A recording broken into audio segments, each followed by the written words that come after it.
mauvais, mais là il montre pourquoi il est là. Et on a eu une victoire de l'Équateur 2-1 face à l'Allemagne. Ils ont été la chercher celle-là avec les 1.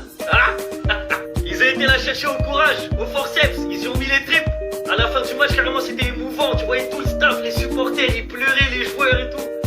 Ils sont passés à ça d'être éliminés et au final, ils sont qualifiés avec 4 points. Au final, dans ce groupe-là, il y a 3 qualifiés, les gars. Allemagne qualifiée avec 6 points. Côte d'Ivoire qualifiée avec 6 points, mais qui est deuxième à la différence de but. Et l'Équateur qui est qualifié avec 4 points. Ils sont assurés de finir dans les meilleurs troisièmes. Et Curaçao, malheureux dernier, avec 1 point, qui s'est battu avec ses armes, mais éliminé. Et franchement, c'était une belle poule, hein. Il y a eu du suspense jusqu'à la fin. L'Équateur qui avait super mal commencé la Coupe du Monde, au final, qui se qualifie. L'Allemagne qui menait 1-0 dans ce match-là, mais qui perd 2-1. Heureusement qu'ils ont mis un tarif à Curaçao, parce qu'ils auraient pu finir deuxième derrière la Côte d'Ivoire. En tout cas, voilà. Côte d'Ivoire qualifiée, Équateur qualifié. Et l'Allemagne, ils étaient déjà qualifiés depuis. C'est géré. En fait, le mot de la Côte d'Ivoire, c'est gérer. L'Équateur, c'est géré. Curaçao, c'est géré. L'Allemagne, pendant très longtemps, ça a été géré. La France, en phase de préparation aussi, ça a été géré. La qualification 16e de finale, elle est gérée. Et de quelle manière? Ils sont trop forts. Aujourd'hui, ils surclassent de 1, 2, 3 classes Curaçao. Tranquillement. Yann Diomandé, c'est abusé. Mais on n'a rien dit. Au calme, ils ont un magicien dans l'équipe, c'est exceptionnel. Amad Diallo, c'est choquant. Diomandé, on n'a rien dit. Amad Diallo, ça commence à faire beaucoup. Puis est arrivé Inao. Inao qui a littéralement matraqué le milieu de l'Allemagne. Et là, tu te dis, ok, ils ont Diomandé, ils ont Diallo, il y a Inao qui arrive. C'est choquant, mais on va rien dire encore, on va rien dire. Et maintenant, t'as Nicolas Pepe qui est létal devant le but. Mais c'est quoi cet effectif de malade?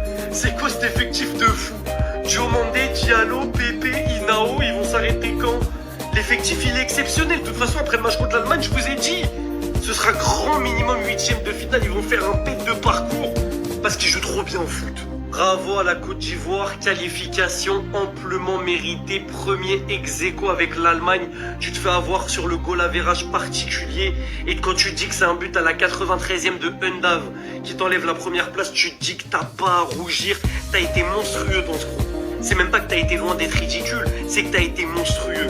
L'Équateur, ça a été géré pendant tout le match. 90e, Amad Diallo, il fait le taf.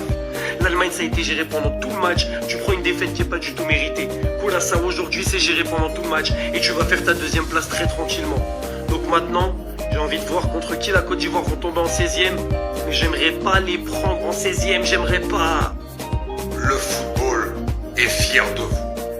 Le monde entier est fier de vous. L'Afrique est fière de vous. Je suis tellement fier de vous. La Côte d'Ivoire va pour la première fois de son histoire sortir des poules d'une Coupe du Monde. Qui plus est dans un groupe de la mort. Et qui en plus, sur cette phase de poule, est une des plus belles équipes à voir jouer de cette Coupe du Monde. Celle qui nous a offert en tout cas les matchs les plus divertissants. Parce que pour moi, le Côte d'Ivoire-Équateur et le Côte d'Ivoire-Allemagne, ça fait partie du top 5 des plus beaux matchs de la Coupe du Monde pour l'instant. Et cette équipe, le volume de jeu qu'elle a, l'intensité qu'elle a, la qualité technique qu'elle a, l'effectif qu'elle a, parce qu'elle a de super joueurs à toutes les lignes, franchement, c'est exceptionnel. Et maintenant les gars, maintenant que vous allez jouer pour la première fois de votre vie une phase à élimination directe en Coupe du Monde, que vous avez déjà marqué l'histoire, prenez du plaisir, éclatez-vous, parce qu'il y a moyen de faire mieux. Et peut-être de nous offrir encore un match masterclass, parce que ce sera peut-être un banger en 16e de finale contre la Norvège d'Erling Haaland. Mais franchement, messieurs, un grand coup de chapeau. Un coup de chapeau à Emers Faé, un coup de chapeau à toute cette sélection et à tout son travail. Parce qu'ils ont réalisé une immense phase de poule, avec notamment ce match contre l'Allemagne qu'ils auraient mérité de gagner. Incroyable.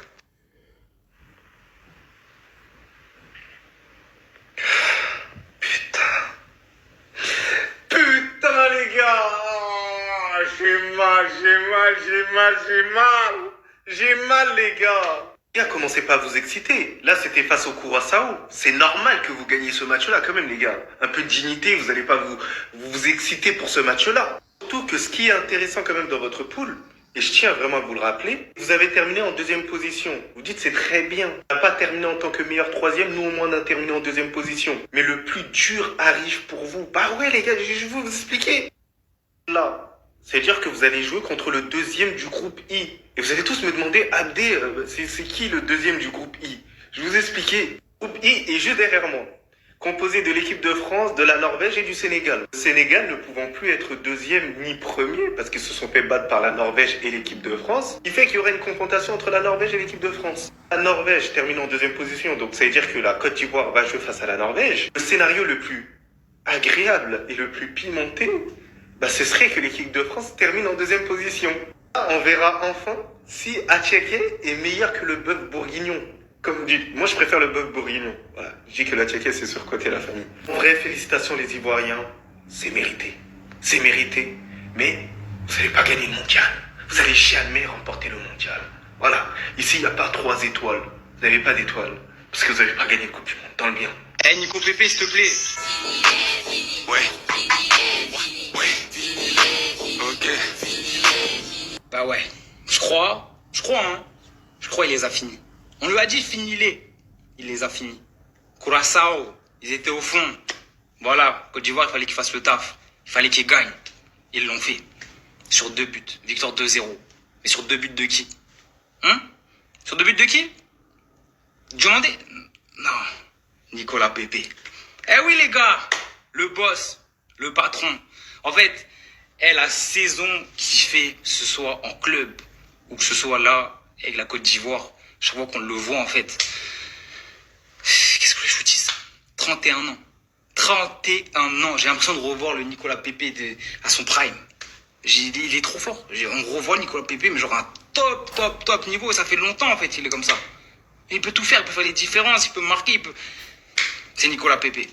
C'est Nicolas Pépé. On va pas remuer le couteau dans la plaie, on va pas parler de ce qui s'est passé à la CAN. Ça y est, c'est du passé.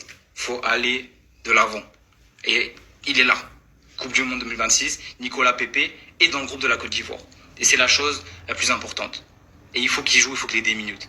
Parce qu'il est trop